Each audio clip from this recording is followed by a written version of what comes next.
the Schindler HT with a very strange call button. Where are you going? That's a lot of force. Can you help us? You good? Yeah, I'm good. It's going down. Yeah. Where are you guys going? No, you pressed the wrong button. No, it's fine. You can. I think it's 2. Yes, you pressed the wrong button. I guess I gotta wait for it to close first.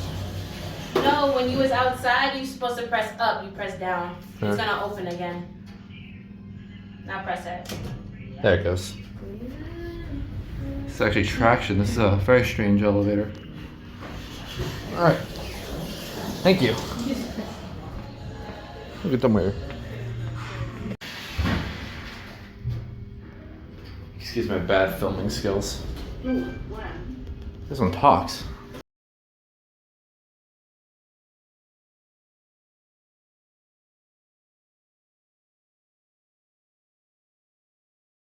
Let's see.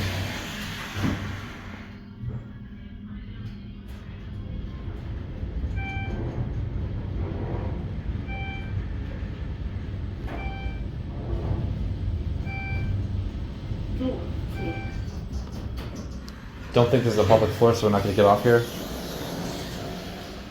is way advanced. Schindler 400A. I did not expect to. This is the first elevator I rode today in the city. Anyways, yeah, this is a very, very basic elevator. But it is 400A. This is open for whatever reason. And we're stopping.